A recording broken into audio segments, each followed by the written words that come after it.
dengan tema meningkatkan budaya positif di lingkungan sekolah sebagai wujud profil pelajar Pancasila. Nah, untuk mengefektifkan waktu, langsung saja di acara pertama, pembukaan yang sebagaimana sudah berlangsung atau telah berlangsung. Yang kedua, pembacaan doa. Alhamdulillahirrahmanirrahim. Iyyaka na'budu wa iyyaka nasta'in. Shiratal mustaqim. Shiratal ladzina an'amta 'alaihim. Allahumma ighfir lil muslimin wal muslimat wal mu'minin wal mu'minat al-ahya'i minhum wal amwat innaka sami'un qaribun ya hasib. Rabbana la tuzigh qulubana ba'da idh hadaytana wa hab lana rahmah innaka antal wahhab. Rabbirhamhuma kama rabbayani shaghira. Rabbana atina fid dunya hasanatan wa fil akhirati hasanatan. Subhana rabbika rabbil izzati amma yasifun wa salamun alal mursalin walhamdulillahi rabbil alamin. Al-Fatihah.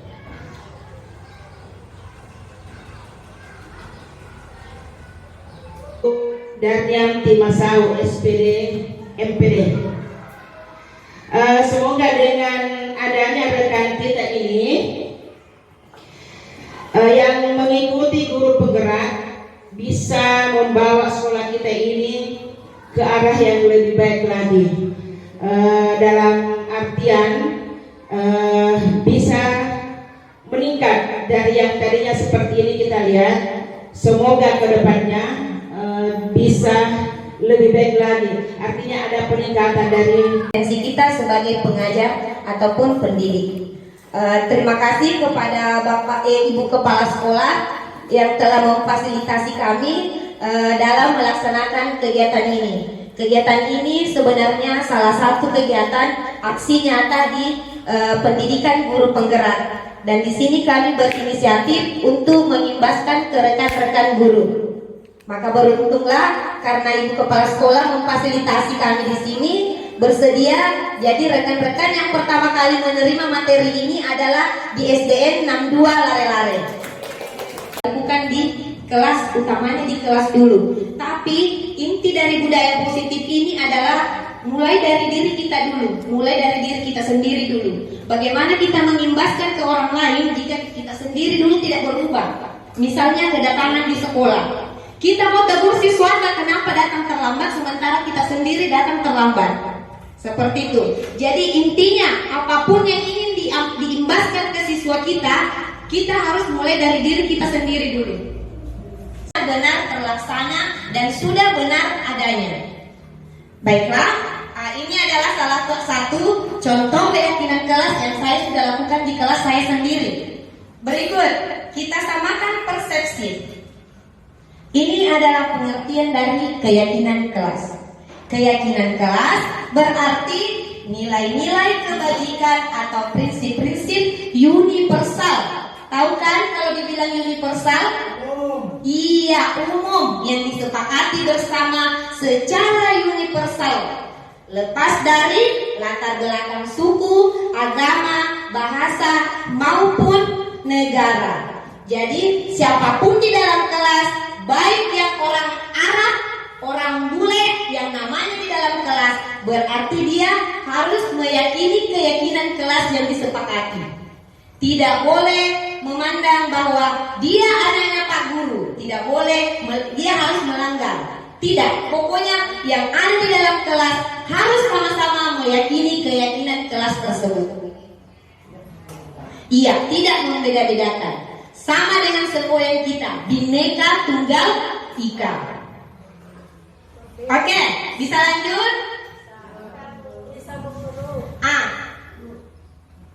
Kelas. Nah, mengapa harus keyakinan kelas? Ada yang bisa jawab? Tadi kan sudah dijelaskan bahwa keyakinan kelas itu adalah nilai-nilai atau prinsip secara umum di dalam kelas, tidak membedakan agama, suku, bahasa maupun negaranya. Nah, mengapa harus keyakinan kelas? Bukan peraturan. Ada yang bisa jelaskan? Iya, silakan Bu. Kalau menurut saya, kalau keyakinan itu berasal dari hati nurani.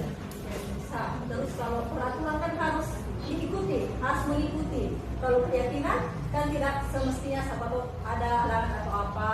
Nah, mungkin bisa direkam. Kalau aturan kan harus namanya peraturan harus.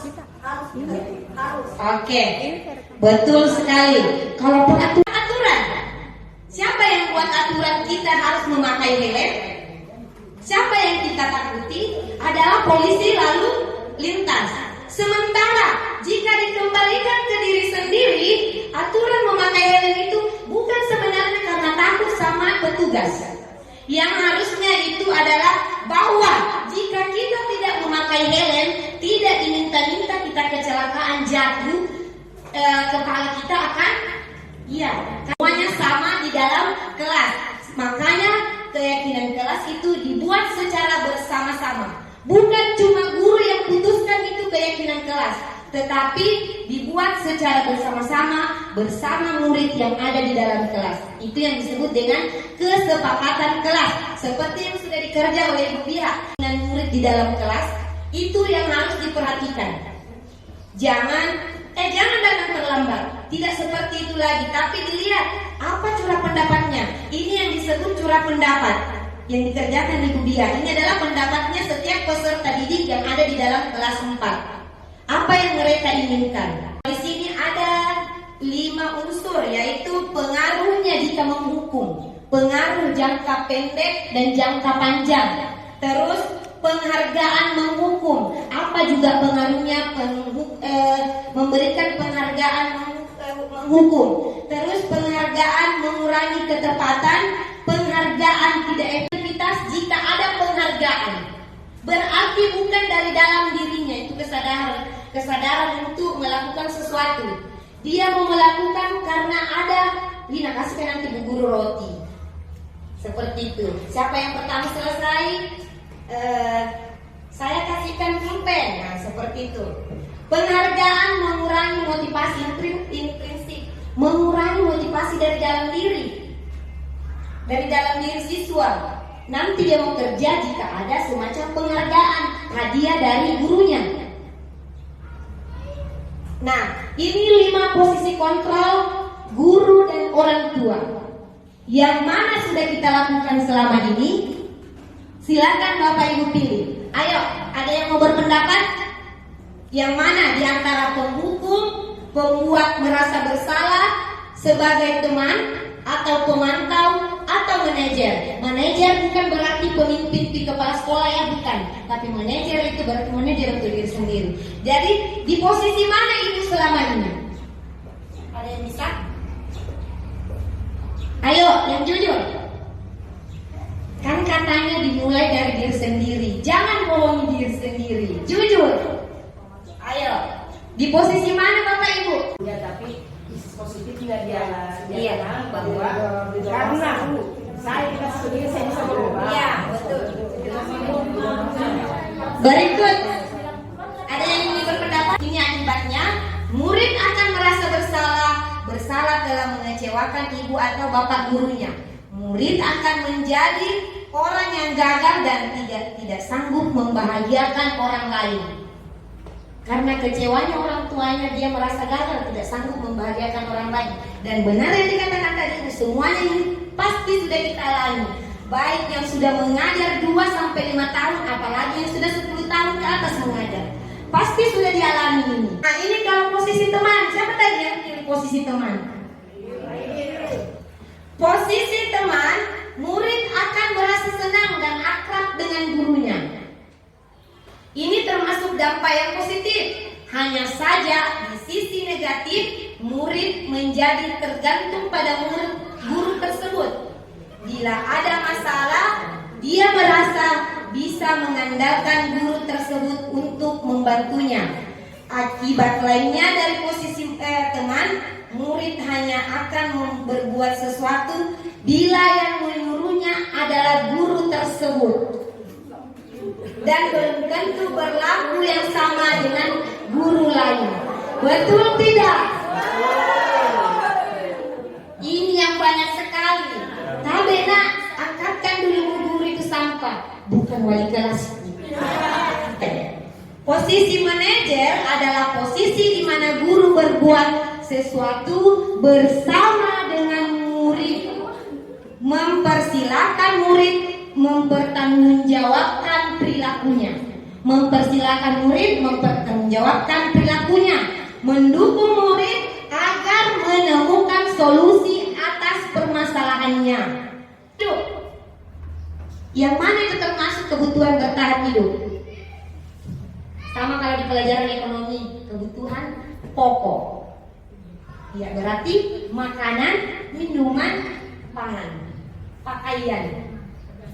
Iya, itu kasih sayang. Sekasar-kasarnya siswa, senakal-nakalnya pasti butuh kasih sayang. Contohnya, siswa yang nakal sekali sering pukul temannya, tapi jika kita perlakukan dengan penuh kasih sayang, seperti itu ya.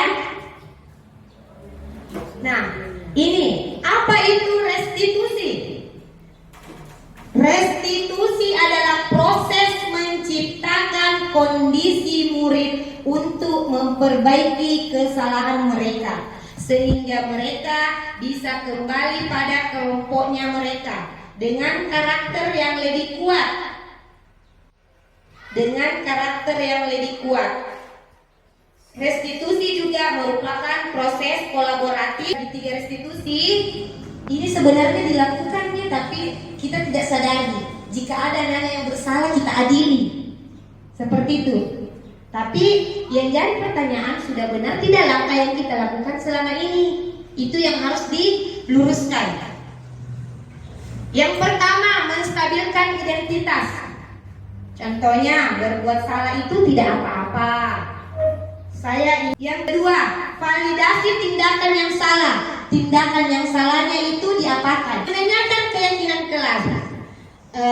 Apakah kamu masih ingat nak keyakinan kelas tentang disiplin? Iya Bu, ingat. Nah, di situ dia merasa bahwa oh iya, saya datang terlambat berarti melanggar kesepakatan kelas, yaitu kedisiplinan.